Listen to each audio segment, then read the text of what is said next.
Clark County Today is presented by Cano Real Estate. Hire an agent, get a team. Learn more by visiting canorealestate.com. Hey everyone, Chris Brown here with your Thursday edition of the ClarkCountyToday.com video update. Breaking news this morning, the Washington State Supreme Court ruling that Initiative 976, also known as the $30 car tab measure, is unconstitutional. The 9 justices said the voter-backed initiative, which passed with 53% of the vote last November, violated the state constitution in 2 ways. First, through the ballot title, which the judges said could be considered misleading or confusing. And second, through the fact it would have done more than just reducing card tab fees, potentially violating the state's single subject law for ballot measures. Clark County Senators Linda Wilson and Ann Rivers called that ruling disappointing and an affront to the will of the voters. Anti-tax advocate Tim Eyman, who had put that on the ballot, recently ran for governor and said he will continue refusing to pay for new car tabs until Governor Jay Inslee calls a special session of the legislature to take up the issue. The city of Vancouver has continued to collect more than $4 million in Transportation Benefit District funds, though the money has been kept in a restricted fund. The city said that there will be a public discussion of what to do with those funds before they are used. Well, Clark County added another 46 new cases of COVID-19 today, bringing the total to 4,075. As of today, there are 159 cases still in their isolation period. 21 people are hospitalized with a confirmed case, and 14 others are in the hospital awaiting test results. Well, statistics about COVID-19 can tell you something, but the Turkov family of Vancouver actually lived through it. Tim and Yelena's college-age son Moses was first to catch the virus last March. It all kind of started with me. I was the first person to have the coronavirus. I was driving to the gym one day. I was thinking to go play some basketball with some friends, have a good time. And I remember just on the way there, it just felt like I was just losing power. I just couldn't see straight. I was just starting to experience a lot of these really weird symptoms and feel really weak. And so I called my dad and I was like, Dad, have you experienced anything like this before? And he's like, you probably shouldn't be going to the gym, so just come back home. So then I came back home. It was pretty insignificant for me. It took a couple of days. I got over it. And then after that, my mom got sick.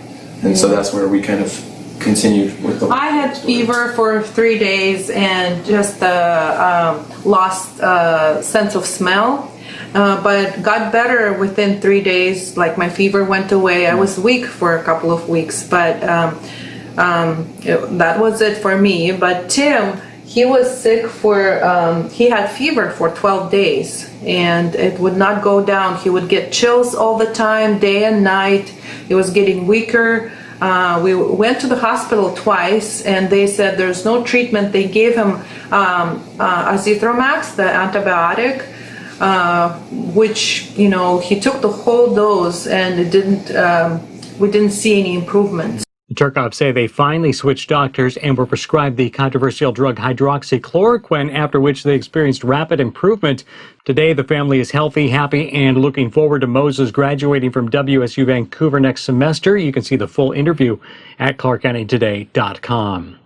We'll file this next story under the no good deed goes unpunished category. An unidentified female allegedly stole a big screen television from the Fred Meyer store at Orchards Wednesday afternoon and then reportedly stole the pickup of a Good Samaritan who stopped to help her. The suspect was photographed struggling to transport the 65-inch television, which, according to the Clark County Sheriff's Office, was stolen from inside the store. And as she pushed it down a sidewalk, a citizen stopped to help. That woman then allegedly jumped into the man's vehicle and fled. If you know who she is, you're asked to contact the Clark County Sheriff's Office. Well, the city of Ridgefield continues to grow quickly despite the economic impact of the COVID-19 pandemic. In the first 7 months of this year, more than half of which was significantly impacted by shutdowns associated with the virus, Ridgefield experienced a 38% increase in new single-family residential building permit requests and a 77% increase in permits issued.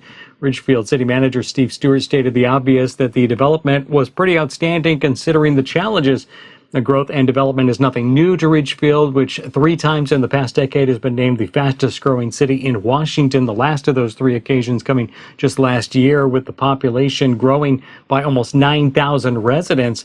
Ridgefield is currently the 4th fastest growing city in the state. With ballots hitting mailboxes starting tomorrow, the 2020 general election is just around the corner. The League of Women Voters of Clark County wrapped up their final candidate forum last night. And among the races featured was Clark County Council Position 4, featuring the incumbent Gary Medvegi up against Matt Little, an independent.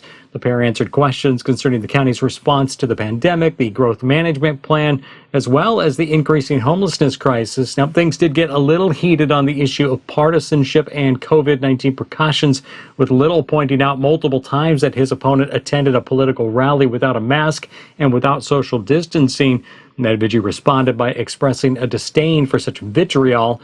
Ultimately, the two agreed on the majority of questions concerning homelessness and criminal justice. Check out the full story at ClarkCountyToday.com. Well, finally this evening, a new game show is debuting on ABC television on Sunday night. Well, a refresh of an old show. Why does that matter to us? Well, because a former Clark County native will be among the first shoppers or contestants. Well, here's Paul Valencia to explain. Hey, everyone. Remember that game show, Supermarket Sweep? Well, it's coming back.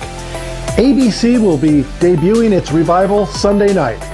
In Vancouver, Clark County, you'll have someone to root for.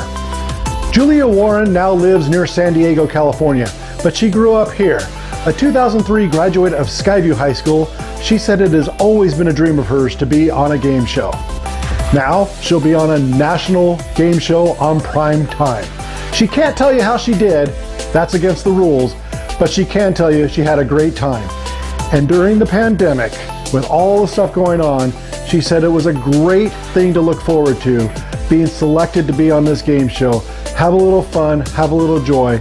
She says, seize any opportunity to have fun during these trying times. All right, thanks, Paul, and good luck to Julia. And that is your check of the stories we're following for you on this Thursday at ClarkCountyToday.com. Be sure to follow us on Facebook, Twitter, and Instagram to see when stories are posted and be part of the conversation.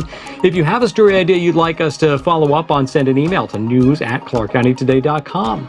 For all of us, I'm Chris Brown. Thanks for watching. We'll be back with you again tomorrow.